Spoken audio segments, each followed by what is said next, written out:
Hola,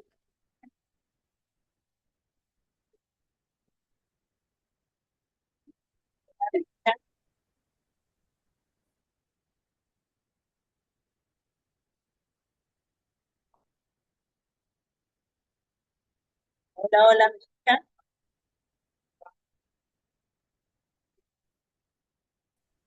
Sí se le escucha, doctora, un poquito bajo, pero sí.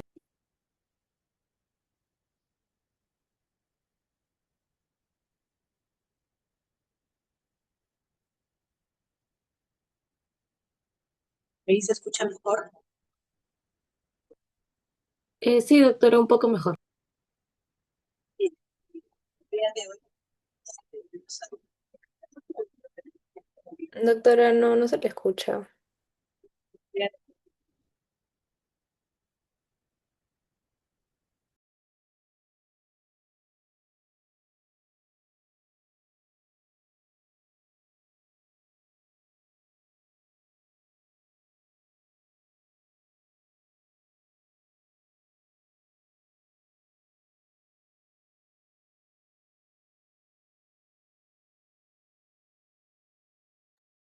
Hola, hola.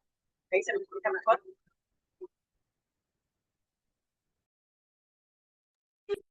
Hola, ¿me escucha mejor ahí? ¿Se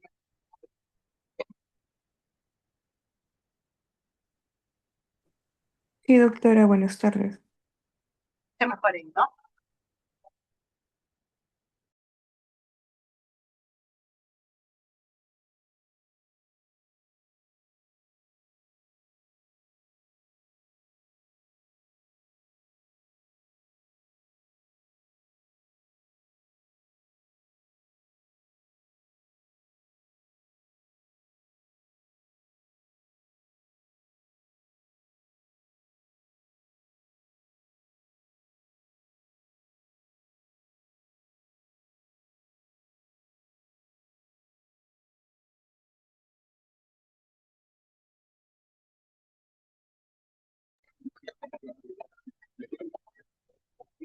Con el tema de lo que es clase de cadena. Ustedes han llevado algunos cursos, asumo que de lo que es músculo esquelético o ayuda a la parte anatómica. Es decir, que de acá vamos a empezar de un proceso de menos a más.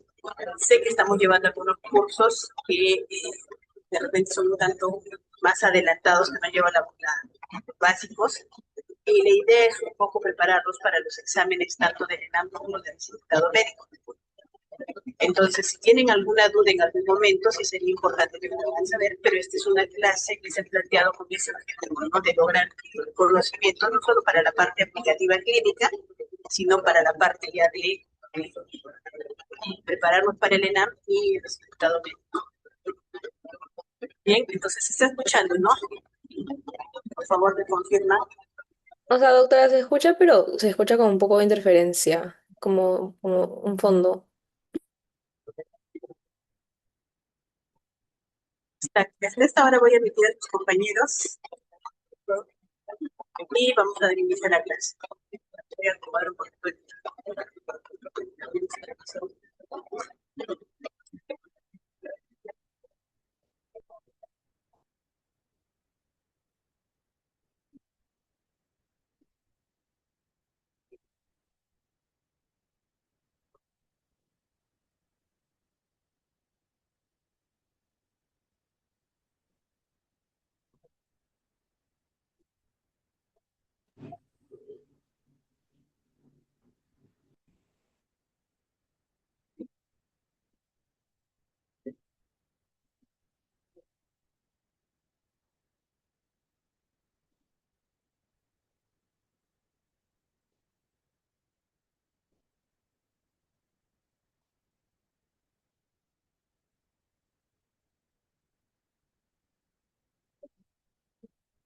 Ahí se escucha, por favor, confírmeme, porque estoy usando la misma computadora la vez pasada, pero algo se me ha desconfigurado del audio.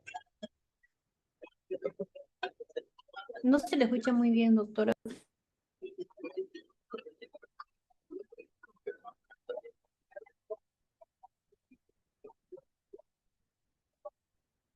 Hola, hola, hola.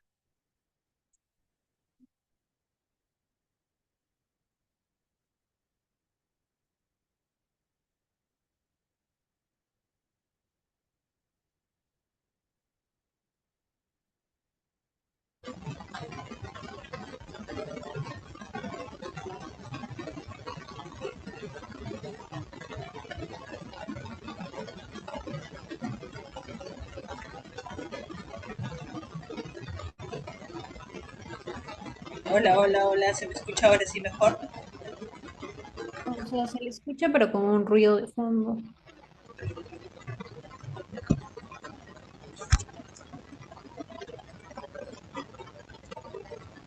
Veo como robotizado atrás. ¿Alguien No, sabe de esto de no la... se le puede apreciar bien.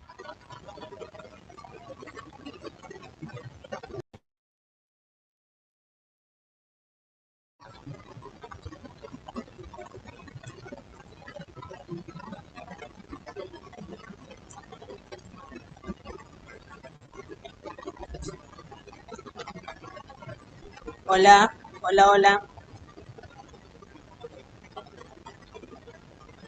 Doctora, ya se le escucha mejor a usted su voz, sin embargo, de fondo de usted se le escucha como robotizado, o sea, como si estuviera ¿Un eco? sonando, no, como un, no sé cómo explicarlo, como si fuera un robot atrás.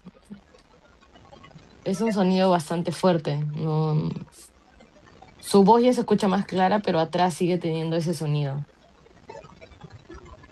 Ahorita no hay mucha ruido porque es en silencio, pero sí, están mencionando eso. A ver, aquí lo puedo poner de anfitrión como para volver a entrar, salir y volver a entrar y no hay esos errores.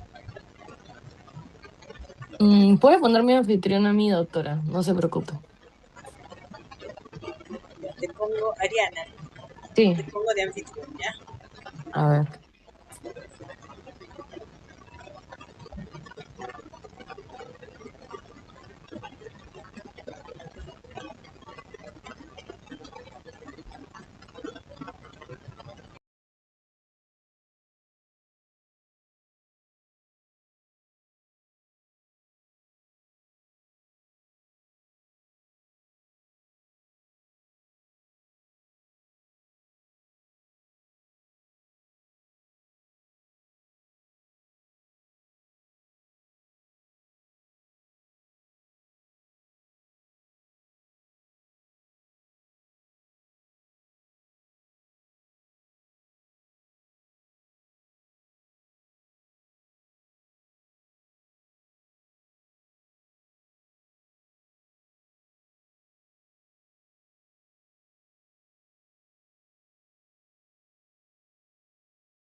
Hola, hola, ahora se escucha mejor. No, doctora, se escucha igual.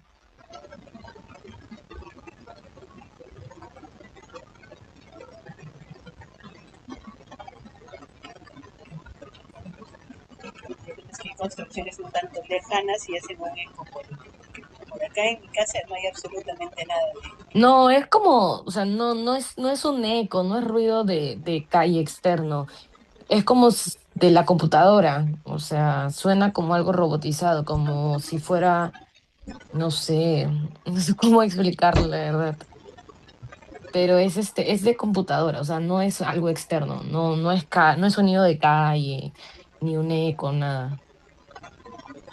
No sé si tendrá audífonos conectados o algo.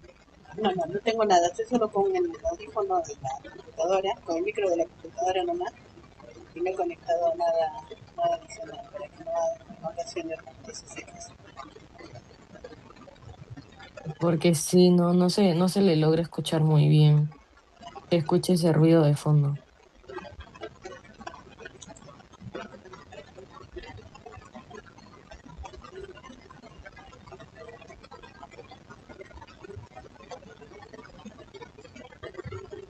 Doctora, quizá podría probar conectándose de dos dispositivos, o sea, desde la computadora comparte su PPT y quizá puede entrar desde su celular y en su celular usted habla y ahí puede compartir el audio. Porque creo que es un problema de la salida del audio de la computadora, por lo que se escucha. Ya, lo voy a intentar ahorita en la mesa. A ver si mejor.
Bien, me avisan si se acopla o no el sonido y si se escucha mejor.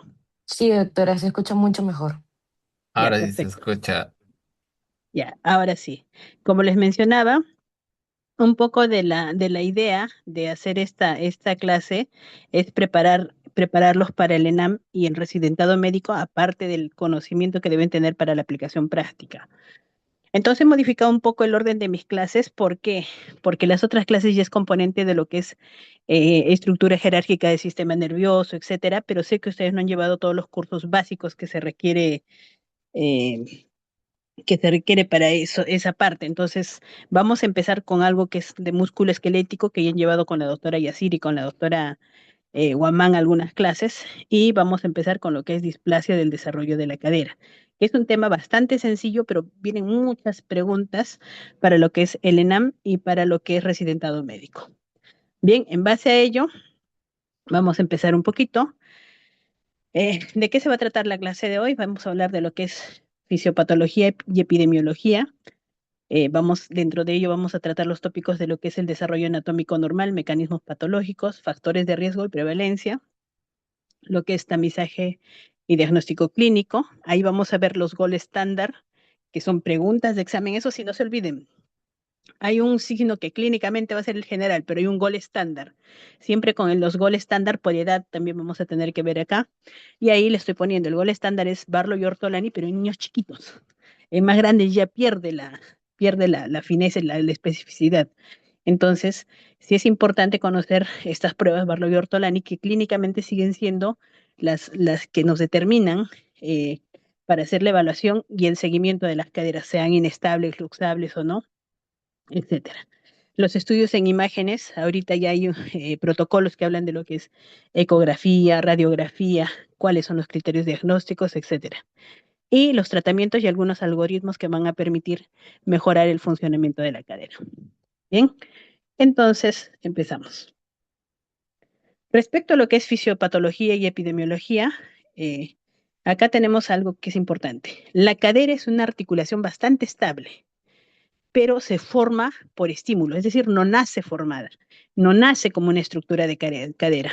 Se tiene que formar porque necesita un estímulo para que el acetábulo se forme, es decir, esa parte cóncava que tiene el acetábulo se tiene que formar porque va a haber un estímulo, cabeza del fémur, que va a hacer esa coaptación. Un momentito, por favor.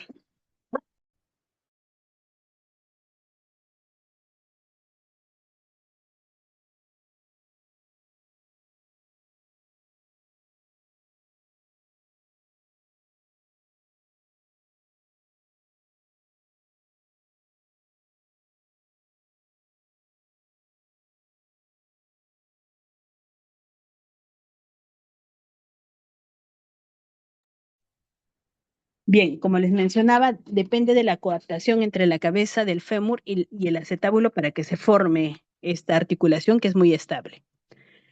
Hay que conocer los factores de riesgos principales y hay que diferenciar lo que es luxación, subluxación y displasia.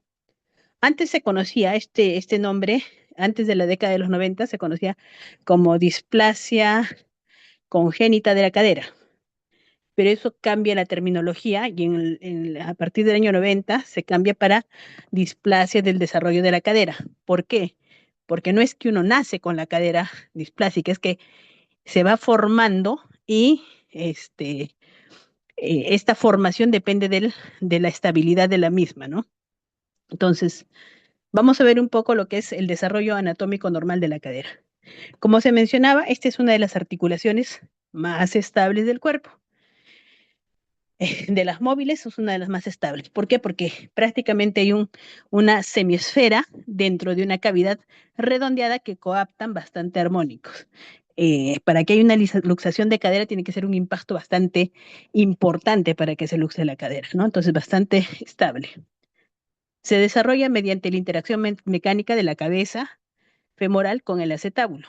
El cartílago trirradiado actúa como una estructura de crecimiento clave.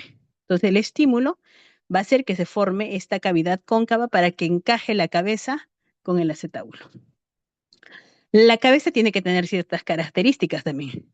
Para que la cabeza se vuelva esférica y esté bien redondeada, también tiene que estar en buena posición. porque si una cabeza está con una patología anómala o no coapta bien, no se forma esa redondez de la cabeza. Y es importante considerar ahí el cartílago hialino de crecimiento. El acetábulo va a ser la cúpula profunda, es decir, la parte cóncava donde va a encajar el fémur, que va a ser profunda para ser estable y da una cobertura completa a la cabeza femoral. Entonces, como es una articulación bastante estable, y ustedes van a ver, ¿no? Cuando se hacen las fracturas de cadera, usualmente no es en la misma, no hay mucho compromiso articular, es por fuera de eso, ¿no? Es por fuera de ello que se producen las fracturas de caderas en los adultos mayores, porque es una articulación bastante estable. Ahora, cuando se desarrolla mal, obviamente, va a haber problemas de la estabilidad de esta cadera. Entonces, ¿cuáles son los mecanismos patológicos y la clasificación? La luxación, como les mencionaba, esto ya significa que la cabeza no está dentro del acetábulo. Por lo tanto, es una cadera que, si ustedes la ven, va a ser una extremidad más corta. ¿Por qué? Porque la cabeza, como no está en el acetábulo, se retrae y se jala hacia la parte proximal, produce una dismetría de los miembros inferiores. Entonces, si ustedes ven, una luxación es fácil de diagnosticar. Se palpa la cabeza, la extremidad es más corta, va a haber un desplazamiento superior y lateral y obviamente si no hay esta coaptación va a haber problemas para lo que es el desarrollo acetabular. ¿Ya? Entonces, en una luxación, cuando no hay la cabeza que esté contactando, va a haber, la cabeza no se va a desarrollar, no se va a desarrollar adecuadamente el acetábulo, porque la coaptación de ambos hace que uno sea esférico y el otro sea cóncavo. La subluxación es algo menos aparatoso, pero la cadera está parcialmente desplazada. Por lo tanto, el acetábulo no se forma bien, es decir, es un techo no muy bueno, y la cabeza del fémur puede ser ovoidea. Entonces, y tiene que haber menos del 50% de desplazamiento. Y la displasia ya es que el acetábulo es poco profundo, la cobertura es insuficiente para la cabeza femoral y sin desplazamiento evidente. ¿Qué es lo que quiero que se lleven de acá? Luxación, fácil de diagnosticar. Subluxación, se nos podría complicar un poquito, pero si hacemos bien las maniobras podemos identificar. La displasia es la que tenemos que identificar un poco más o ser más exhaustivos en la evaluación porque se nos puede pasar.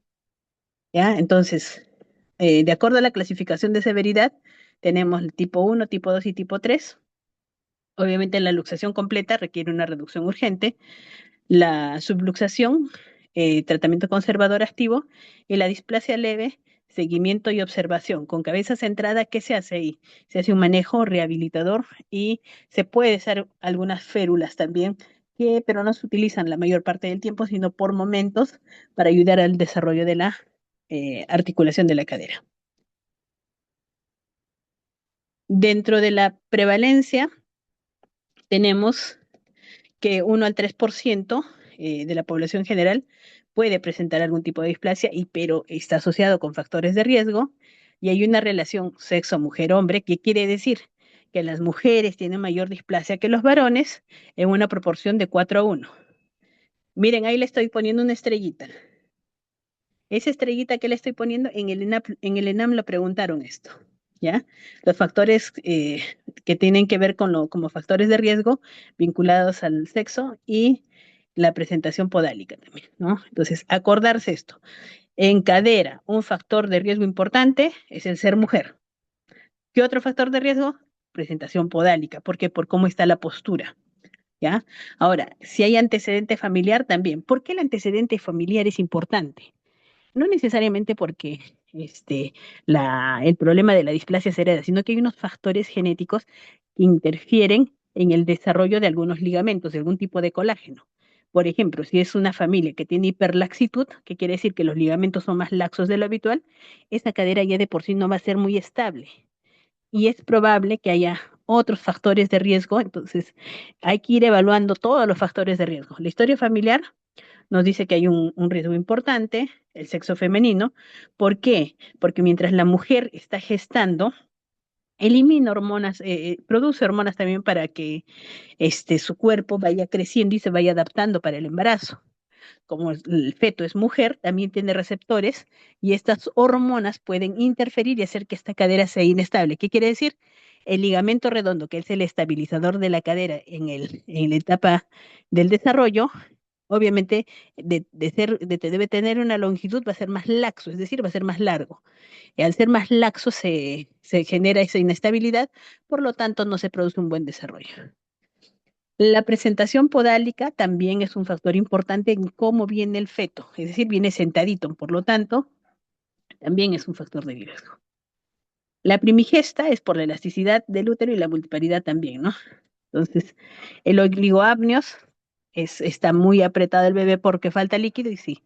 Y la hipotonía muscular, ¿no? Usualmente la hipotonía muscular va asociada a otros riesgos, como que, ¿se acuerdan que les mencioné en la clase previa que les diste que desde el siglo anterior decían, el niño se produce su parálisis cerebral, pero no necesariamente es eso, que desde que nos vamos formando podemos tener algún problema del tono y no vamos a tener buena actitud para nacer. ¿Qué quiere decir? La postura no va a estar adecuada, va a haber deflexión de la cabeza, por lo tanto, va a ser un embarazo de alto riesgo.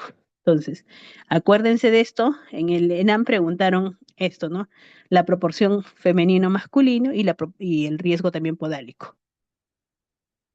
¿Ya? Entonces, esto también nos recuerda que la luxación congénita de cadera es la anomalía ortopédica más frecuente en recién nacidos. Por lo tanto, si es más frecuente, hay que tamizarla también, ¿cierto? Entonces, si yo tengo factores de riesgo, hay que hacerle tamizaje. Y la parte del diagnóstico clínico, obviamente. Entonces, ¿cuáles serían aquí en el tamizaje y el diagnóstico? Acá vamos a ver los objetivos del aprendizaje. Vamos a ver el protocolo de tamizaje neonatal. Vamos a ver cómo se realiza correctamente Barlow y Ortolani, Ortolani o Barlow. Recuerden, estos son gold estándares a los primeros meses clínicos, ¿no? Identificar signos clínicos en lactantes y conocer indicaciones de derivación. Cuando yo tengo que decirle a mamá o al familiar, este niño no lo voy a ver yo, no le voy a dar pautas, pasa a un sistema de referencia si están en un primer nivel o están haciendo sus serums, ¿no? Ya si se vuelven traumatólogos, ustedes van a ser los que van a manejar, obviamente. Entonces, ¿cómo se va a manejar? Se va a hacer un tamizaje, ¿no? El niño nace y se hace la evaluación clínica. Y en esos tamizajes neonatales que les hacen el tamizaje de un montón de hormonas, también se les hace la evaluación clínica. Y ahí se debe evaluar también lo que corresponde a la evaluación de las caderas. Y esto se repite durante todas las evaluaciones o todas las consultas que tenga el niño. ¿Por qué? Porque yo puedo decir, hasta los 3 meses está perfecta esa cadera, yo no la evalúo. Recuerden, es displasia del desarrollo. Si era una cadera que no está muy estable, puede ser que se inestabilice. Entonces, la evaluación va a ser hasta que el niño camine y si es que hay riesgo de displasia o hay una displasia, hasta cuando termine la maduración esquelética. Por lo tanto, no es tan sencillo decir, no pasa nada, ya caminó. No, hay que hacer seguimiento si es que había un problema de displasia y si es que no hay un problema de displasia y la cadera aparentemente está normal, la voy a evaluar hasta cuando el niño camine correctamente. ¿Ya? Entonces, ese seguimiento sí lo tienen que ver. Entonces, cada consulta que venga el niño, debiéramos evaluar la cadera. La técnica debe ser adecuada y eso va a depender del expertise. Es decir, ustedes que van a empezar a ver niños ya, cuando encuentren niños menores de 3 meses, practiquen Barlow y Ortolani. ¿Por qué? Porque en niños más grandes no se puede practicar. Recuerden que para hacer Barlow y Ortolani su mano tiene que agarrar la parte de la rodilla y la articulación de la cadera, es decir, estar su dedo en la articulación.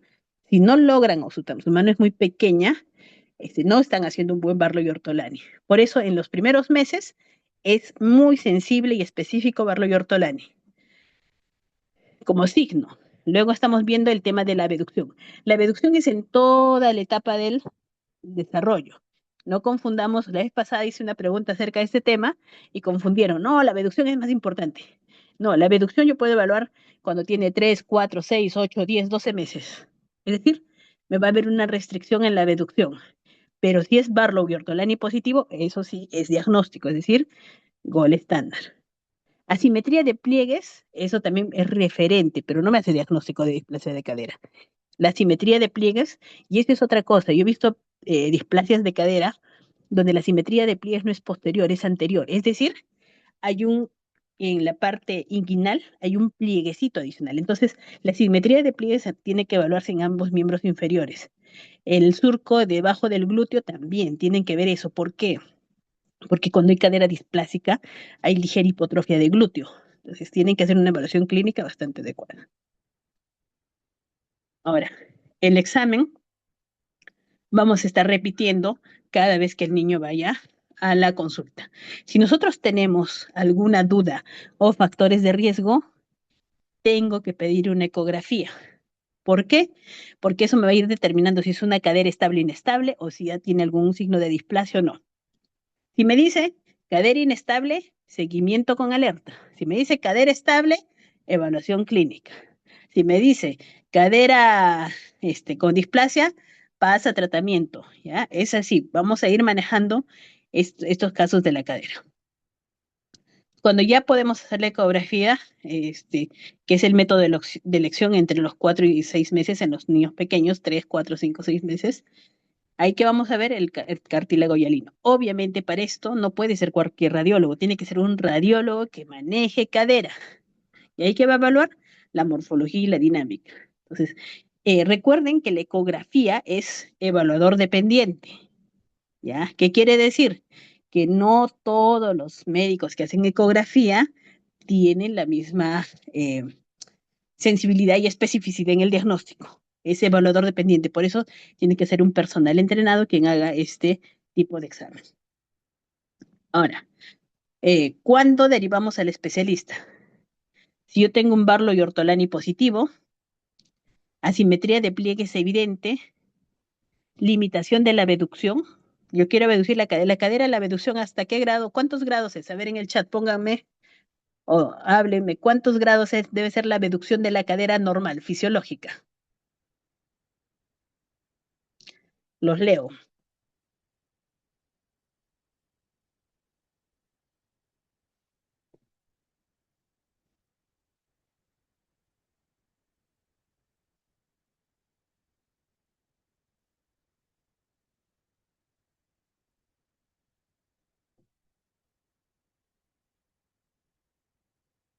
90 grados aproximadamente. Correcto, Miguel. Sí, la abducción debe ser casi completa. Es decir, cuando yo haga, y eso hay que tener cuidado, con la caderita del otro lado bloqueando, hay que abducir, porque podemos tener algún problemilla ahí y no estar evidenciándolo adecuadamente. Entonces, sí es importante estar checando la abducción que debe lograrse a un 90 grados. Si no abduce bien la cadera o hay algún acortamiento muscular, hay que palpar la parte de aductores. A veces el tema de los aductores es un problema porque esto nos puede generar alguna retracción y algún problema de cadera. Entonces, hay que evaluar aductores. Parte del tratamiento rehabilitador también es el tema de los aductores.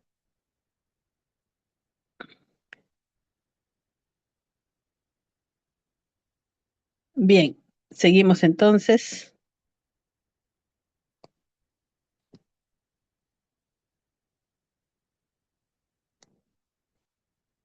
Muy bien, tenemos entonces el tema de la abducción de la cadera, limitación en la abducción.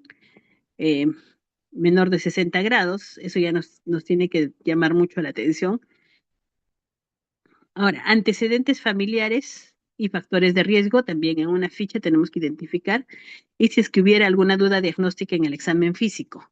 Cuando ustedes evalúen a los niños, pequen por efecto más que pequen por exceso más que por defecto. ¿Qué quiere decir esto? Que es mejor que sean exagerados en la evaluación a que se les pase cualquier cosa.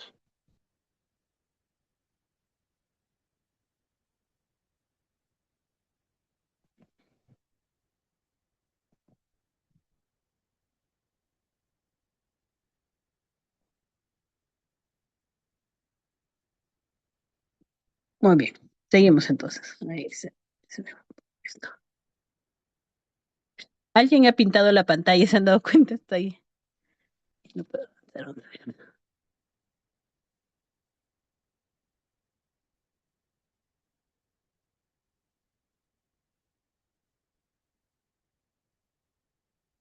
Bien.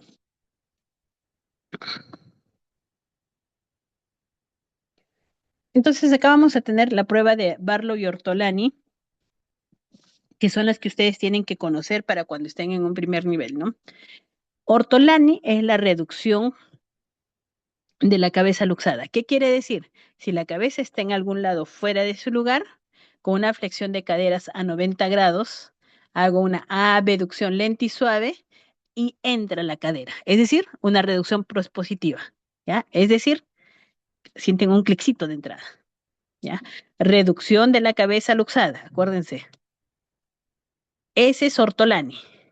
Ortolani positivo, es decir, se reduce la cabeza. Y Barlow, ¿qué significa Barlow? Barlow, vamos a hacer igual, la flexión de caderas a 90 grados. ¿Y qué voy a hacer acá? Voy a hacer que la cadera se luxe, es decir, sacarla de su posición. Entonces, ¿qué voy a hacer? Una aducción. Voy a tener la cadera en flexión de 90 grados y voy a juntar las rodillitas para que la cadera se salga de su lado, de su punto, entonces de su acetábulo. En esa posición. En versión breve, ¿qué podemos decir? Ortolani lo que busca es poner la cabeza en su posición. ¿Cómo tengo que hacer? Abrir las caderitas. Y Bar lo que va a hacer, sacarlas, ¿no es cierto? Entonces, ¿qué voy a hacer? Voy a hacer aproximar las caderitas para que, cerrarles las rodillitas para que se sienta que se sale de su lugar la cadera. ¿Ya? Entonces, es algo que tienen que acordarse. Ortolani lo que hace es reduce la luxación y Barlow luxa la cadera. Ahora, estos son conceptos claves que siempre lo preguntan en exámenes y lo pongo acá también. ¿Por qué? Es de alta sensibilidad en neonatos. Y recuerden que los neonatos hay una laxitud fisiológica, neonatos, pero ya se vuelve más confiable en las primeras semanas, ¿no? En un neonato ustedes lo hacen, un poquito que se va, al ser laxito, no hay mucho tono, se puede tener positivo. Neonato estamos hablando de 0 días, ¿hasta qué días? Hasta los 28 días, ¿ya? Después, en las siguientes semanas es un signo más confiable que existe. Después de eso, ya pierde la sensibilidad y especificidad porque ya clínicamente no podemos sentir el clic de la entrada ni el clic de la salida de la cabeza. Por lo tanto, la deducción se convierte en el signo más confiable. ¿Ya? Entonces, no confundan la pregunta ni la respuesta. Si yo les preguntara, ¿cuáles son los signos más confiables para evaluar a un niño de 2 meses? ¿Cuál sería la respuesta? A ver, ¿alguien puede prender su micro o escribir? ¿Cuál sería la respuesta?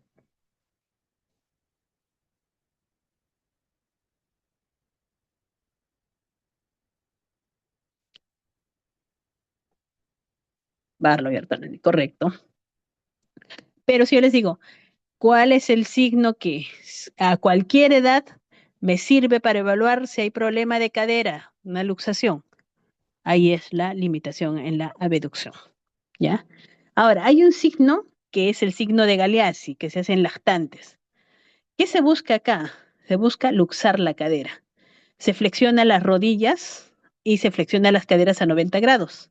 Si ustedes flexionan y lo empujan contra la camilla, ya estamos viendo si hay asimetrías o no. Pero si yo empujo la rodilla hacia la camilla, se puede ver que haya una asimetría. Entonces, signo de Galeazzi también nos indica que puede haber un problema de cadera, nos indica un acortamiento relativo de fémur y en casos bilaterales puede pasar desapercibido. La displasia de cadera usualmente es unilateral, la cadera más afectada usualmente es la izquierda. Hay bastantes estudios de cadera, entonces eh, en ese aspecto los bilaterales son los complejos y son los más difíciles de manejar, ¿no? Porque hay otros factores que están condicionando. Muy bien, los signos clínicos en el lactante y en los niños caminantes. En el lactante puede ser asimetría de pliegues glúteos, inguinales y femorales, discrepancia en la longitud, signo de Galeazzi positivo, y ahí significa que es una cadera que se luxa. La limitación en la abducción es el más importante por encima de los 3 meses. Antes de los 3 meses, Barrow Ortolani. Por encima de los 3 meses, limitación en la abducción. En la niña caminante, y se me fue la... En la niña caminante lo que va a haber es una claudicación, es decir, va a ser la caminata de pato que va a tener una marcha en tema del tren del emburro. ¿no? Entonces, el signo que vamos a ver es el signo de Trendelenburg, que se cae la hemipelvis contralateral, porque recordemos que el glúteo medio estabiliza cadera, ¿ya? Por ejemplo, si yo hago descarga en mi pie izquierdo, es decir, está un apoyo total de la marcha el pie izquierdo. Estoy haciendo mi descarga en el pie izquierdo. Mi cadera derecha se tiene que mantener alta para yo hacer el paso de pie, es decir, pasar un pie del que estaba atrás hacia adelante. ¿Qué pasa en la displasia? El glúteo derecho, vamos a ver que tengo displasia en la cadera derecha, se hipotrofia, pierde el tono, pierde la fuerza y este músculo no puede estabilizar la cadera. Por lo tanto, en vez de que la cadera está alta para pasar el pie, levanto para pasar el pie y se cae. Ese es el tren del emburo, ¿no? Ahora, eso se ve sobre todo cuando hay displasias del desarrollo de la cadera unilateral. Ya cuando son displasias de cadera bilateral, se ve la marcha anadina, que es con hiperlordosis, nalgas prominentes, y se ve una caminata más tipo pato, ¿no? Una caminata tipo pato.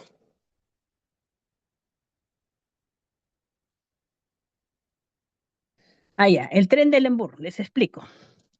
Normalmente los músculos de la marcha, y eso sí los vamos a ver en marcha, los músculos de la marcha tienen que ser, nosotros tenemos músculos tónicos y fásicos, ¿ya? Entonces, hay músculos que se van a activar dependiendo en dónde yo esté haciendo la descarga. Por ejemplo, si yo estoy caminando en el pie izquierdo, estoy haciendo mi descarga total en mi pie izquierdo. ¿Qué quiere decir? Es el que está haciendo el contacto con el piso. Y el otro pie va a pasar de atrás hacia adelante, el derecho, ¿cierto? Normalmente, mi cuadrado lumbar y mi glúteo trabajan de una forma tan sincrónica que paso el pie sin ningún problema. ¿Qué pasa en la displasia del desarrollo de la cadera? El glúteo medio está debilitado, no hay fuerza. Entonces, en vez que se estabilice la cadera, es decir, que vaya hacia arriba, se cae. Ese es el tren del Lembour. Entonces, hacemos una caída de la cadera. En vez que se mantenga hacia arriba, igual lo vamos a conversar en marcha, cuando hagamos marcha, pero en vez de que se mantenga arriba estable la cadera, se cae. Y eso hace que tengamos esa marcha de tren del Lembour. Entonces, ¿qué es el tren del Lembour? La caída de mi pelvis contralateral. Hago descarga en pie izquierdo, ¿qué cadera se cae? La derecha, contralateral, por insuficiencia de glúteo. ¿Ya? Entonces, igual voy a ponerles un videíto, pero en la clase de marcha para que vean un poquito yo, pero cuando hay debilidad de glúteo pasa eso. La cadera del lado contrario, que debe permanecer alta, inclinada hacia arriba, se cae. Bien, entonces, correlación clínica edad, 0 a 3 meses, Barlow Ortolani. ¿Por qué? Porque hay una laxitud fisiológica que permite la movilidad. Mayor de 3 a 4 meses, la limitación en la abducción. ¿Ya? Ese es algo muy importante. ¿Y por qué ya no utilizamos Barlow y Ortolani? Porque uno, ya hay contractura de los tejidos blandos, esa es una, y dos, nuestra mano no va a ser útil por el tamaño para poder alcanzar la articulación de la cadera.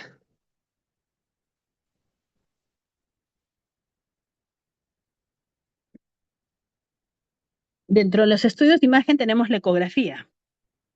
La ecografía es uno de los que ha venido a revolucionar el manejo de la cadera. Antes los diagnósticos de cadera se hacían muy tardíos y las secuelas eran artrosis severas de cadera. Teníamos muchos problemas en el manejo de la cadera. Y cuando yo era interna, observé muchas artrosis a pesar de cualquiera de las técnicas quirúrgicas. Y en esa época se utilizaba la osteotomía rotatoria de Salter, que era la más cruenta. Tanto así que se hizo un estudio, y mi investigación fue de eso, que a 20 años, cualquiera sea la técnica quirúrgica, si es que tú intervienes por encima de los 18 meses, genera artrosis de cadera. Por lo tanto, un diagnóstico temprano, es decir, por debajo de los 18 meses, es de buen pronóstico. Y si yo diagnostico una cadera 3, 4 meses, muchísimo mejor todavía. Por lo tanto, la ecografía nos ha venido a revolucionar el manejo de la cadera. Ahora, la radiografía ha existido, pero es para niños un poco más grandes, pero si es más pequeño, es ecografía. Entonces, el objetivo del aprendizaje va a ser ver cuándo indicamos ecografía, cuándo radiografía, la clasificación según Graph, eso lo estoy poniendo de referencia. Ustedes no van a ser ecografistas, pero sí la tienen que conocer. interpretar la línea de Shenton y construir un algoritmo diagnóstico. Shenton es para cadera luxada, eso con eso les digo todo. Pero sí nos va a decir cómo vamos. Ahora, en la ecografía es bastante recomendable en niños que tengamos factores de riesgo. A partir del tercer mes ya podemos estar indicando. Es no invasiva, sin radiación. Aparte de eso, es dinámica. ¿Qué quiere decir? Me va a permitir evaluar con el niño si se mueve o no se mueve. Igual va a tener que estabilizar al niño, pero lo podemos posicionar. Ahora, ahí va a haber parámetros de graph, que va a ser el índice alfa, que va a ser verse el ángulo acetabular, obviamente a nivel de ecografía, que normal es mayor de 60 grados, y el índice beta, el ángulo de cartilaginoso, que es normal menos de 55 grados. Y acá les he puesto un poquito la clasificación de graph para conocimiento, pero a nivel ya de manejo nos va a permitir decisión. Si bien a nosotros no nos interesa saber cómo es, cómo está, etcétera, pero cuando me dicen características de la cadera, madura, cabeza centrada, perfecto, no requiere tratamiento. En menores de 3 meses es normal, fisiológica, me dicen, y hay una inmadurez. Es los seguimientos, les decía, ¿no? En la 2B me dice displasia. Ya eso es patológico, requiere tratamiento. Y el tratamiento va a depender de qué es lo que quiero lograr en este niño. Usualmente, si es que hacemos en chiquitos pequeños, es rehabilitación y ahí se maneja. Ya cuando hay grado de subluxación, ahí sí se requiere un tratamiento inmediato. Y la luxación completa es una reducción urgente, ¿no? Entonces, me permite tomar decisión. Ya si el niño es un poco más grande, también en el seguimiento podemos trabajar lo que tiene que ver con lo que es la radiografía, ¿ya? Entonces, acá lo que tenemos que ver uno es, aquí en la imagen ustedes van a ver que se ve la cabeza femoral, el acetábulo, eh, y hay algunas líneas que están trazadas ahí, ¿no? Si yo trazo una línea de lo que es la parte del techo acetabular, eso me va a dar una inclinación. Mientras más inclinada sea más horizontalizada sea esa línea, mejor. ¿Por qué? Porque significa que el ángulo es menor. Pero si ese techo es más perpendicular, es decir, se sube o es más amplio el ángulo, este ángulo que ustedes ven acá, eso no es bueno. Entonces, mientras más cerradito significa que el techo se está convirtiendo en un techo, ¿cierto? Se está horizontalizando, positivo. Si es que se pone más hacia arriba, no es muy positivo, es decir, se está haciendo más vertical, esa cadera no está desarrollándose bien. Y hay varios signos radiológicos que podemos ver. El arco de Shenton,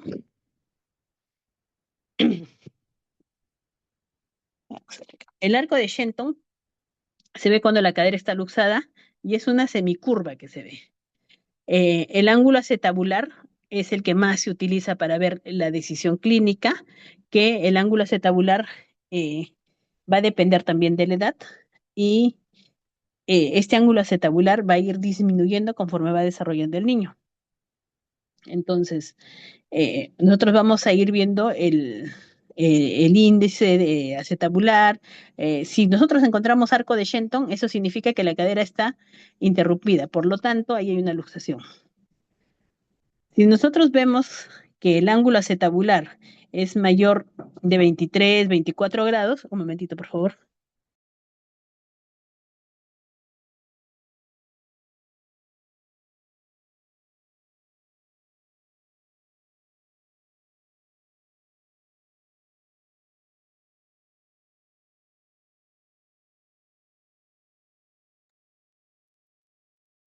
Veintitrés, 24 grados, dependiendo de la edad, hay que hacer seguimiento, ¿no? Entonces, si yo encuentro una cadera de 27, 28 grados, ese es tratamiento inmediato, ¿ya?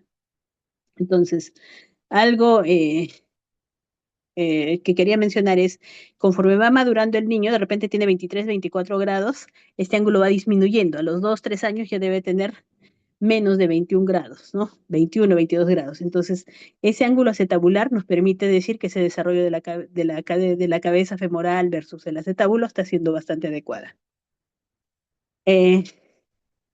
La pregunta ENAM que fue, que vino me he mapeado los exámenes ENAM para ponerlos en los tips. ¿Cuál fue? Shenton interrumpida, luxación. ¿Cuál es la línea de Shenton? La línea de Shenton, a ver, permítanme acá. Atrás, atrás, atrás.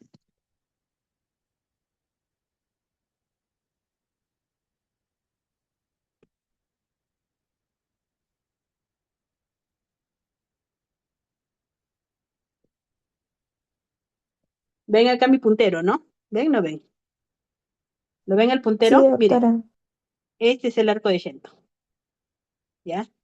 Y usualmente debe ser así redondito. Si este arco de Shenton tiene un escalón, porque acá no se ve bien la curvatura, pero es así. Si yo quisiera trazar, sería así, miren. ¿Ya? Ese es el arco de Shenton. En este caso, no hay discontinuidad. Pero si ustedes encontraran que este arco de Shenton está discontinuo, eso es luxación. ¿Ya?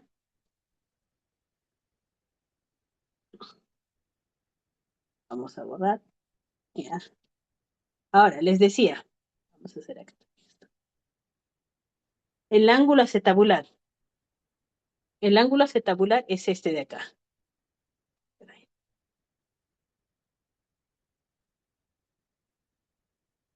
Este es el ángulo acetabular. ¿Ya? Si el techo se pone más hacia arriba, ¿es bueno o es malo? A ver, díganme. Si el techo está más hacia acá, ¿bueno o malo? ¿Positivo o negativo? Para el niño.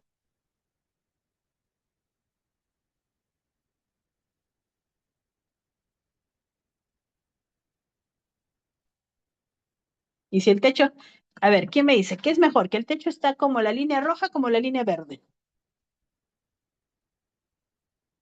Nos hemos entendido, me van a contestar eso.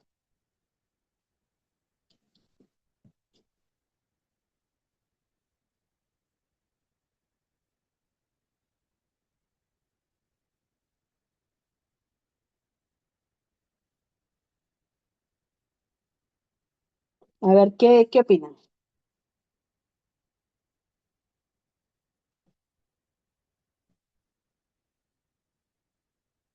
Exacto. Miguel parece que es el único participante de la clase que anda respondiendo todas las preguntas. Es cierto, como les decía, mientras más horizontal, esto es horizontal, ¿cierto? Y esto es perpendicular, hacia arriba. Hacia arriba es perpendicular y ese que es horizontal. Mientras más horizontal esté el techo acetabular se va cerrando el ángulo, por lo tanto ese es positivo, ¿ya? Si no, el desarrollo, la cadera se hace inestable, ¿por qué? Porque la cabecita, si tiene techo, ¿qué hace la cabecita? Esta es la cabecita del fémur. Si tiene el techo, choca acá y estimula el desarrollo. Si no hay un techo, es decir, se pone el techo así, ¿dónde va a chocar? No hay estímulo. Entonces, es importante que se armonice entre ambos huesos. Recuerden que el acetábulo tiene 3 orígenes óseos. Para que se forme esa cavidad, hay 3 huesitos que dan origen a él. Y el fémur que está hasta acá, ¿no? Ya, muy bien, entonces, hasta ahí creo que el arco de Shenton, ya les dije para lo que es pregunta de examen, el índice acetabular tiene que ir disminuyendo progresivamente y la clasificación es displasia, subluxación y luxación.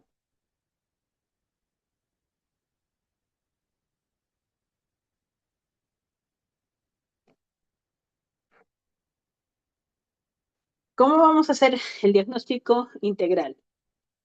Primero, el tamizaje se tiene que hacer sí o sí en todos los niños.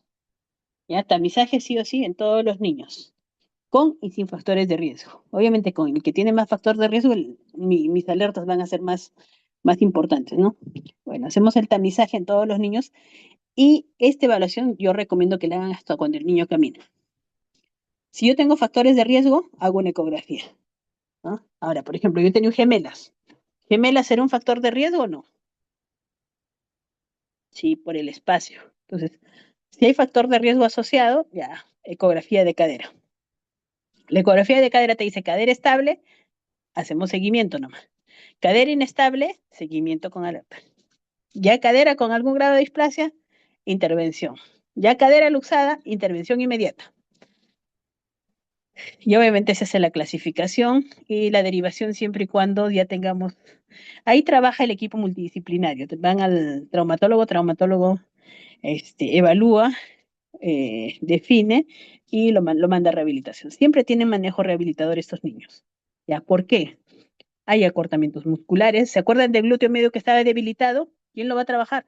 Rehabilitación. Hay que fortalecerlo, ¿no? Entonces, sí es importante que el manejo se haga integral. Ya a veces dicen, no, no pasa nada, me pone solo su férula. No, hay que hacerle siempre con esa medida de integralidad.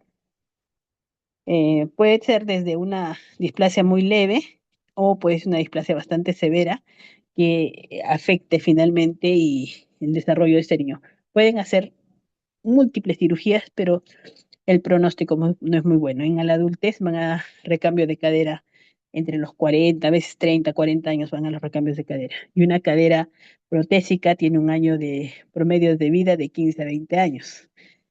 Y se imaginan que vaya un segundo recambio porque se hizo una prótesis muy temprana, entonces sí, ahora se está viendo mucho el tema preventivo, ¿no?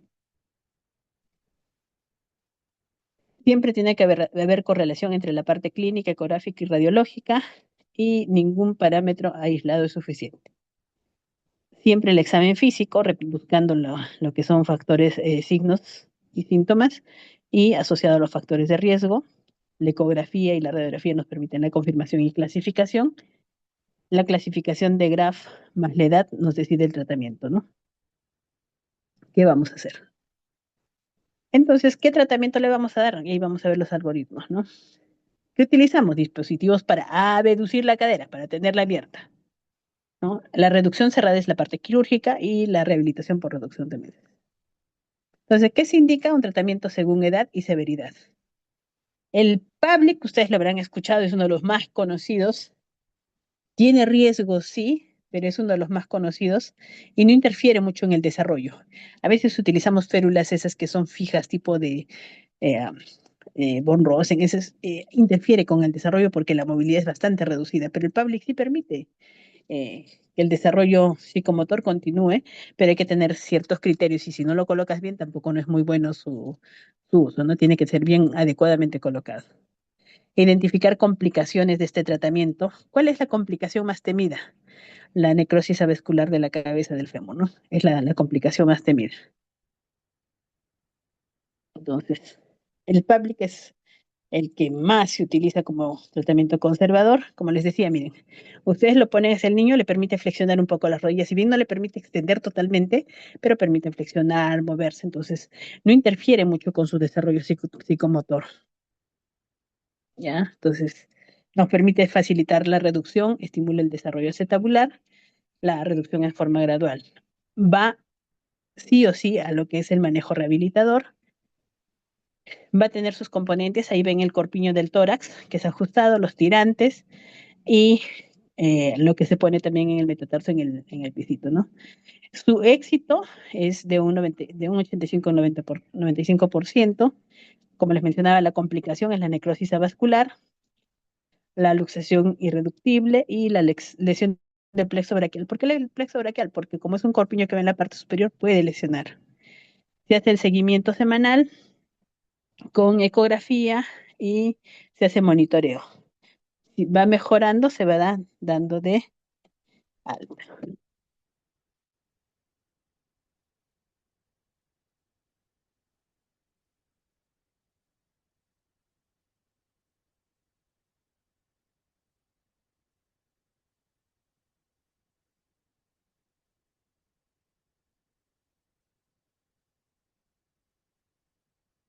Miguel está pidiendo que le ponga 20 en la clase. Miguel, si estás atento, vas a tener buen puntaje en el examen, porque mucho de lo que estamos diciendo va a venir ahí. Alternativas terapéuticas y reducción cerrada. Tenemos ahí la férula de Von Rosen, que es rígida. ¿Se acuerda que les mencionaba? Public me favorece el desarrollo. Y como rehabilitadora, lo que me interesa bastante es que no se interfiera mucho en el desarrollo psicomotor. Entonces, Von Rosen me interfiere un poco con el desarrollo por lo que es rígida. También puede haber tracción hacia estación. Hay muchos otros dispositivos que se han probado que son buenos, pero va a depender del grupo etario también, ¿no? Y el objetivo que se busque. La reducción cerrada Y el yeso explica que es algo que es un tanto más cruento, ya se hace cuando no funcionan los tratamientos conservadores, ¿no? Entonces, igual la complicación es la necrosis avascular, aumenta su porcentaje. Recuerden con Public era menor. Miren, acá aumenta de un 10 al 30%, ¿no? Entonces, sí, hay que manejar un poco más cuidadoso. En esta reducción cerrada con yeso, el desarrollo sí se afecta, sí se interfiere y también el trofismo muscular. Por lo tanto, que una vez que se saque el yeso, pasa a proceso de rehabilitación en forma oportuna y urgente. Entonces, la rehabilitación y seguimiento a largo plazo. Les he hecho una pincelada de cómo se hace el manejo, no les he hablado de técnicas quirúrgicas, cómo se hace la reducción, la textoplastía, porque eso les va a hablar el traumatólogo cuando hagan la parte de cadera en traumatología. Vamos a ir a lo que es el tema de rehabilitador. ¿Qué se busca? Lograr una reducción crónica, es decir, a largo plazo y estable de la cabeza femoral en el acetábulo. ¿Y cómo logramos eso? Principal músculo estabilizador de la cadera, glúteo medio. ¿Ya? Glúteo medio, principal estabilizador de la cadera. Entonces, favorecer el desarrollo óseo cartilaginoso de la forma lo más normal posible. Sí tenemos un potencial de remodelación que disminuye drásticamente después de los 3 4 años. Ahí ya es crítico, pero la mayoría de estudios nos dice que el punto de quiebre entre lo no quirúrgico y lo quirúrgico es los 18 meses. Pero si hay luxación, es más temprano todavía, ¿no? Lo que se busca es la estabilización temprana, equilibrio muscular y prevención de secuelas motoras. Entonces, acá tenemos, ¿no? La intervención principal que hemos visto que se hace es el arnés de Public. Lo utilizan la mayor parte del día, nos dan un tiempo. Y en lo que es la parte de rehabilitación, ¿qué vamos a hacer? La educación a los cuidadores, cómo va a portear, cómo va a ser la higiene, el sueño, cómo va a mantener el rango articular durante el tiempo libre del arnés, qué quiere decir, los ejercicios que le tiene que hacer, la estimulación psicomotora, ¿por qué? Porque este niño va a estar restringido del movimiento fisiológico. Por lo tanto, hay que estimular que se vayan logrando los hitos de acorde al desarrollo psicomotor. Es decir, que debe controlar la cabeza a los 3 meses, etcétera. ¿Se acuerdan lo que hicimos la clase previa? ¿No? El giro, la sedestación. Ahora, estiramiento suave de los aductores. Los aductores son los que cierran las piernas. Si yo quiero tenerlo en una posición de 90 grados de abducción, ¿qué tengo que hacer? Elongar los aductores para que no me ofrezca resistencia. Ahora, vamos también a elongar el psoas. ¿Por qué? Porque este niño va a estar en flexión de cadera, ¿cierto? El psoas se va a cortar, los isquiotibiales también porque está en semiflexión. Entonces, en los tiempos fuera del arnés hay que trabajar todos estos músculos que están acortados por la posición que se mantiene. Lo que se va a hacer es el movimiento pasivo, masaje terapéutico, la facilitación neuromotora y va a estar obviamente adaptada al dispositivo, al arnés que esté utilizando. Si es que se combina la parte de rehabilitación con el ortético, el éxito es del 90-95%, ¿no? Bastante, bastante bueno. Si ya tenemos una reducción cerrada más yeso pelvipedio, que ese es lo más aparatoso que ustedes van a ver cómo los tienen a los niños y hasta para hacerles la higiene es complicado. Obviamente lo que yo voy a hacer es prevenir la atrofia. ¿Cómo puedo hacer? Con movimientos dentro del yeso, algunos isométricos. No quiero que se vuelvan expertos en rehabilitación, pero yo puedo hacer algunos ejercicios para que no se hipotrofie mucho esa musculatura sin hacer desplazamiento de la extremidad. Y eso es un isométrico.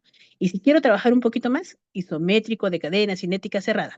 Es un tipo de ejercicio que no me permite ningún tipo de desplazamiento, ningún daño. No le voy a malograr la cirugía al traumatólogo, pero no voy a alterar el trofismo. Entonces, así esté con el yeso pelvipedio, podemos hacer algunos ejercicios para prevenir la atrofia y rigidez durante la inmovilización, la recuperación del rango articular progresivo, de forma que el niño lo vaya tolerando después del retiro del yeso.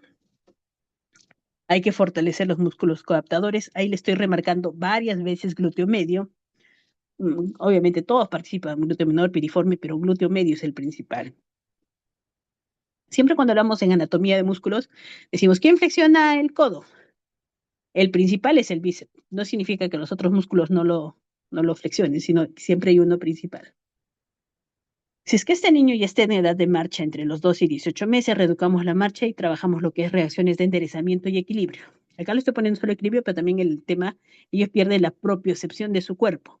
La propiocepción, lo habíamos mencionado, es la percepción, la sensación de la posición del cuerpo respecto a lo externo. Y esa propiocepción, la información entra usualmente por los pies, las articulaciones, etc. Entonces se trabaja todo ello.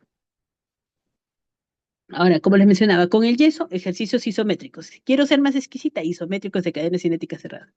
Movilización de las articulaciones distales, por ejemplo, de los deditos, y el fortalecimiento progresivo, el movimiento activo asistido. Otros los ejercicios, si el paciente no se puede mover nada porque está hipotrófico o está con una lesión neurológica importante, ahí nosotros tenemos que el terapeuta hace el ejercicio por el paciente, ¿no? Entonces, el niño de repente no tiene fuerza para hacer. Pero si el niño tiene fuerza, apenas empiece la movilización, empezamos a trabajar. Entonces, puede ser una terapia asistida, digamos un poco pasiva, pero después se va volviendo más activa. Pronóstico bueno si la reducción es estable y el riesgo de displasia residual si el tratamiento es tardío, mientras mayor sea. La reducción abierta y osteotomías, como les había dicho, estas son muy cruentas, le sacan segmento de huesito, le forman el techo, etcétera. El pronóstico usualmente no es muy bueno. Siempre hay que tener el control postoperatorio inmediato, prevención de contracturas, la parte de la atrofia, la necrosis vascular. Ahí hay que trabajar lo que es la cintura pélvica. ¿Por qué? Porque estos niños, usualmente quienes van a este tipo de cirugías son niños un poco grandecitos. Son unas cirugías bastante sangrantes, etcétera, pero son niños grandecitos, no van muy bebitos a este tipo de cirugías. Por lo tanto, es un niño que probablemente ya debe estar en bipedestación y marcha. Ahí es donde tengo que enfocar mi tratamiento, ¿no? Trabajar cintura pélvica, estabilizar tronco. ¿Por qué? Para que rápidamente pueda restablecer ese manejo. Control motor dinámico para evitar recidivas e inestabilidad. Ahora, el protocolo quirúrgico, de acuerdo a cómo lo hayan manejado, yo tengo que plantear mis ejercicios. Usualmente, como les decía, desde el inicio voy a plantear cinéticos de cadena cinética cerrada, porque es el que menos me daña, ¿ya? Posteriormente haremos lo que son reacciones de enderezamiento y equilibrio dinámico y estático. ¿Qué quiere decir? Me paro sin mayor movimiento y luego voy viendo, me paro en un pie, en otro pie, etcétera, ¿no? De forma progresiva. Reeducamos completamente la marcha. Los resultados van a depender de la edad en la que se le diagnosticó. Mejor pronóstico, acuérdense, menores de 18 meses. Peor pronóstico encima de 3, 4 años, obviamente, ¿no? Y cuando ya son muy grandes, la remodelación del acetábulo es muy compleja, ¿ya? Pero sí hay que intentar. Bueno, eso es algo que los traumatólogos manejan, ¿no? El seguimiento después del tratamiento de las 0 a 8 semanas, obviamente hay que cuidar la reducción, hay que controlar el dolor, hay que cuidar el yeso, las radiografías de la pelvis y vigilar signos de alarma, las necrosis avasculares. Cuando ya estamos en una fase intermedia, 2 a 6 meses, ahí hay que darle duro a lo que es el rango articular, fortalecimiento muscular, glúteo medio y patronizar marcha. Yo le he puesto acá normalizar marcha para que lo entendamos, pero la marcha tiene un patrón. ¿Qué quiere decir? Apoyo de talón, balance medio, etcétera. Ese patrón lo tengo que trabajar. Acá para entendimiento lo he puesto normalizar, pero el término técnico es patronizar marcha. Pero normalizamos marcha. Y en la fase tardía lo que vamos a hacer es que ese acetábulo termine de desarrollar, hay que detectar complicaciones y hay que hacer seguimiento hasta la madurez esquelética, ¿no? Complicaciones que podemos tener, necrosis avascular, eh, cuando ahí es el tema posquirúrgico del 10 a 30%, artritis precoz y displasia residual.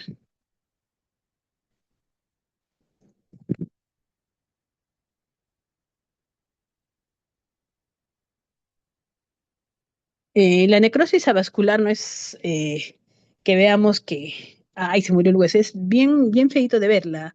la estructura del fémur se pierde como se ve usualmente, ¿no? Entonces, sí hay que hacer un manejo de ello, hay que cuidar también que esta no se produzca y pueda provocar una inestabilidad de cadera. ¿Qué otras complicaciones podemos tener aparte de la necrosis muscular? La rigidez articular. En la cadera se pegó y no podemos ganar el rango articular. Y la otra complicación es que se vuelva a salir de su lugar la cadera, la redislocación, ¿no? ¿Cómo tenemos que prevenir? Uno es la técnica adecuada, el seguimiento estricto y la detección temprana. El manejo, ¿quiénes trabajan? Pediatra. ¿Por qué el pediatra? Porque me va a ayudar con el manejo del paciente en general, es como el médico general del niño. El traumatólogo, el radiólogo, rehabilitador, todos trabajan como un equipo para optimizar y cuidar las complicaciones. Como un resumen, Public de 0 a 6 meses, de 6 a 18, reducción cerrada de acuerdo a cómo esté el caso. Y mayor de 18, ya la cirugía reconstructiva, que es la techoplastía, eso que les mencioné. Factores de éxito y riesgo, mientras más temprana sea la detección, más éxito. Por eso es importante verlo toda la ecografía. Con factores de riesgo, ya la ecografía me permite tomar decisiones. Tratamiento integral oportuno. No solo lo maneja un especialista, sino abarcamos todos. Seguimiento estricto y adherencia al tratamiento. ¿Por qué? Porque si la mamá no le deja de colocar, yo tengo una paciente que me ha ido muy mal porque pensaba que con la rehabilitación lo hacía todo. Mejoró el niño, logró la marcha, pero no le ponía el arnés. Nos malogró algo que estaba yendo muy bien. ¿Por qué? Porque no hubo esa adherencia al tratamiento. La mamá dijo, no, con eso sufre mi hijito, está inmovilizado. El niño no conoce el sufrimiento. Los adultos somos los que sufrimos por el niño, pero el niño no conoce el sufrimiento. Por lo tanto, eso sí es importante. Si no hay adherencia al tratamiento, no nos va a ir bien. Mientras más mayor sea el niño, más complicado va a ser obviamente el manejo, necrosis avascular. Acá, preguntas del examen. Esta les dejo preguntas-respuestas para que las lean. Son preguntas que han venido en el ENAM, que han venido en los exámenes de residencia médica. Por ejemplo, hay neonato de 15 días en el cual se sospecha displasia de cadera. ¿Cuál es el estudio de imagen más adecuado? Obviamente, vamos a hacer que este niño crezca, vamos a hacerle seguimiento, pero le vamos a hacer la ecografía. ¿A qué edad? Hasta esta edad. No invasiva, ¿no? Entonces, a los 15 días no les voy a indicar un estudio radiológico, ¿cierto? Pero sí, ya tengo la sospecha, cuando sea oportuno, es decir, cuando se vea el desarrollo, le indicaré la ecografía. ¿A qué edad? 4 a 6 meses. Esta es pregunta trampa por si acaso. Así vino, ¿ah? Y la respuesta era esta. Niño de 1.5 años con displasia luxante de cadera no tratada que progresa a luxación crónica. ¿Cuál es el tratamiento de elección? Le habíamos dicho que entre más grande vaya, va al tema de liberación y tenotomía de aductores, ¿no? Ahí, ¿se acuerdan de los aductores? Esos son los que nos complican algunas cosas. Acá está, ¿cuál es la proporción de displasia de desarrollo de cadera hombres-mujeres? 1 a 4, eso también se los puse en el PPT. ¿Cuál es la maniobra más confiable como signo positivo de dislocación de cadera? Dislocación de cadera en lactante de 6 meses. Acá 6 meses ya no va a darlo Yortolani, ¿cierto que va? Limitación a la abducción de cadera. Yo les he puesto la respuesta porque eso es lo que quiero que ustedes se les queden, los tips. ¿Ya? ¿Cuál de los siguientes es el factor de riesgo para displasia del desarrollo? Nos ponen una serie y es sexo femenino, habíamos dicho 4 a 1 varones, ¿cierto? La otra era presentación podálica o presentación de pélvica o de nalgas. Eso también, a veces ustedes piensan que todos les van a poner presentación podálica. Va a depender del tipo de literatura.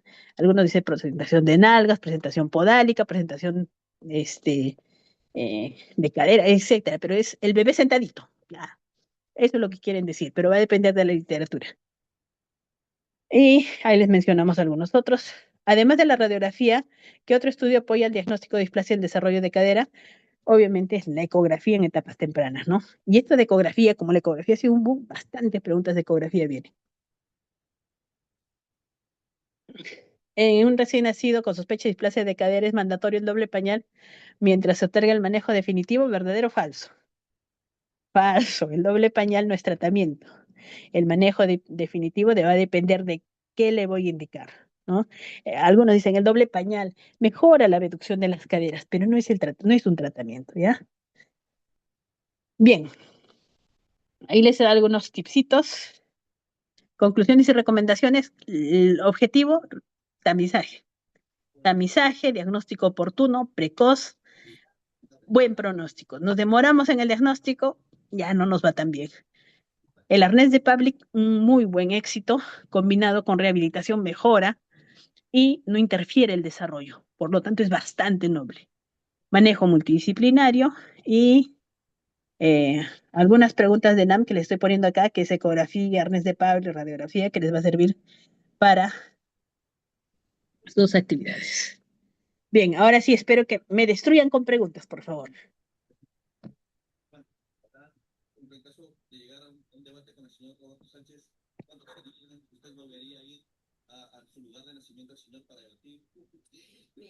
A ver, preguntas por el chat o por el micrófono.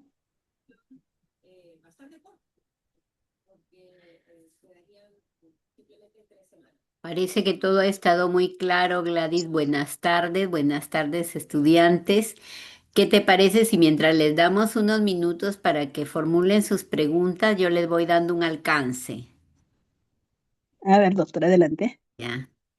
¿Qué tal, chicos? Buenas tardes. Para darles el alcance de que el día 10, que es una semana previa al examen, vamos a tener la evaluación formativa. Van a ser 10 preguntas.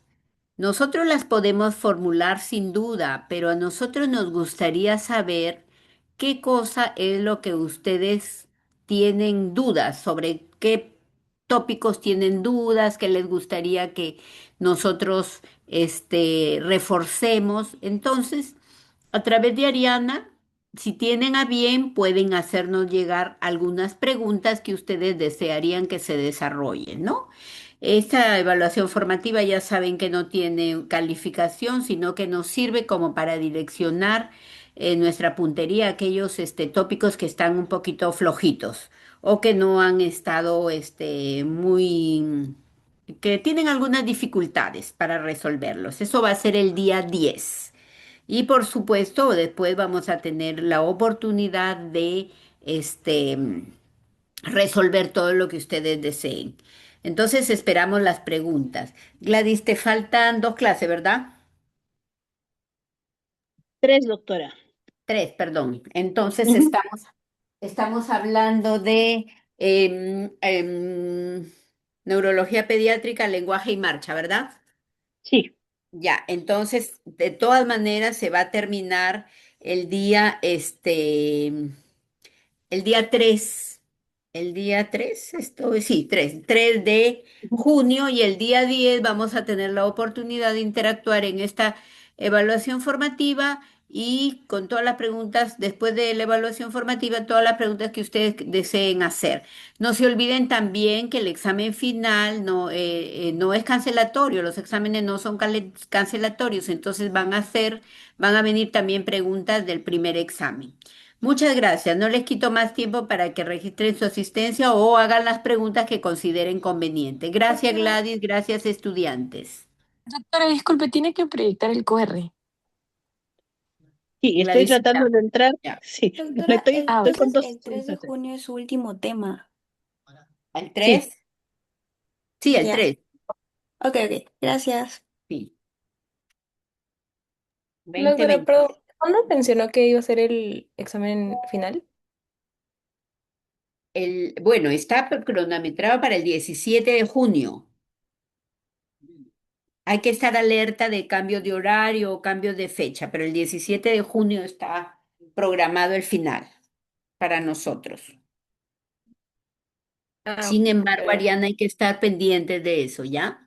Sí, doctora, Yo, ni bien me envíen a mí tú y yo. el cronograma, le Ya, envío para ver si está ya. igual. Perfecto, gracias.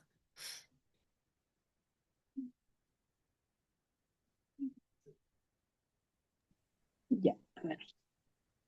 Sí, Samar, el 17 de junio nos habían programado, pero nuestra evaluación formativa, perdón, voy a ver el horario.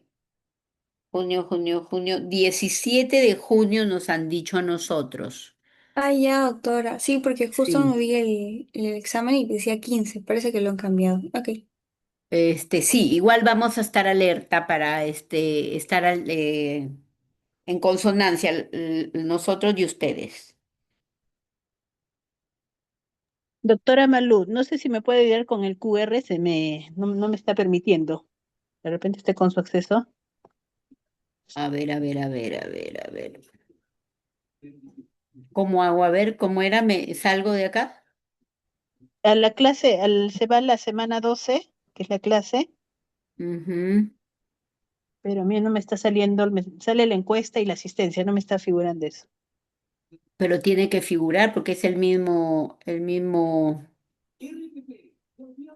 Quizá la doctora no tiene acceso. ¿Podría, si no, intentar compartir usted su pantalla en la página de la universidad para ver si usted puede, como es la encargada general del curso? Quizá a usted sí se le habilitan los QRs. Pero nunca ha pasado, siempre se te han habilitado, ¿no es cierto? Semana 11, doctora, no semana 12. Ah, sí, es semana 11.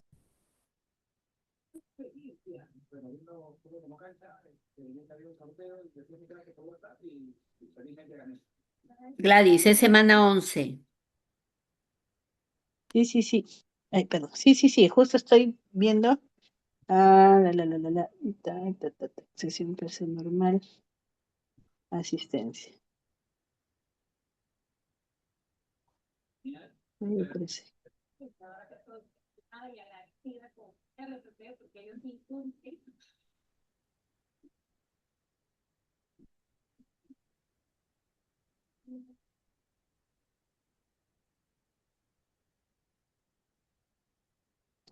Ya, ahora sí, aquí está el QR. Les voy a compartir el QR, por favor, chicos, atentos.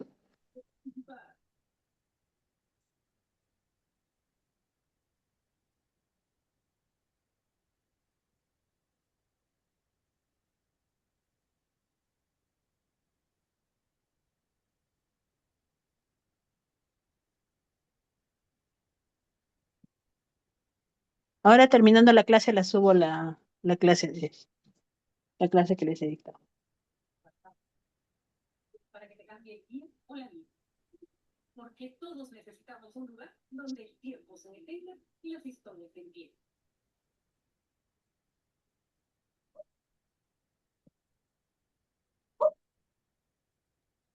Doctora, disculpe, sale caducado. Otra Solo vez se tiene actualizó, vuelve, que, vuelve a sí, entrar, tienes que volver a vuelve a entrar, intentar. se ha vuelto a actualizar. Tienes 19 segundos a partir de 17, 16. Sí, insiste porque tus compañeros lo están logrando.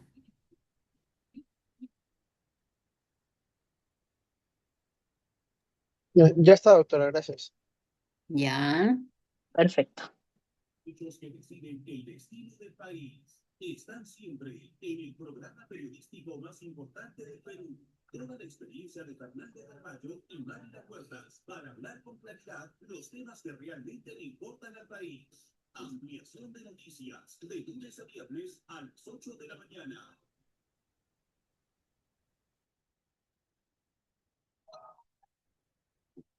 Radio Tigre 94.3. ¿Ya todos registraron su asistencia? No, faltan Un todavía, Gladys. momento, Faltan doctora. 67, 65, 64. Faltan. Doctora, buenas noches. Una Buenas noches. consulta. Sí. Sí, ¿usted cree que las diapositivas de hoy de la clase le pueden enviar a la delegada para que nos pueda compartir? Porque no se encuentra en el aula virtual. Ya dijo la doctora que terminando esto lo va a subir. Sí, Sí, ya Igual, Perfecto. mencionó. gracias. Oh, ok, igual, disculpe, gracias. igual la comparto, no se preocupen. La comparto por todos los medios porque ustedes tienen que ir repasando. Gracias, Sí, doctora. gracias.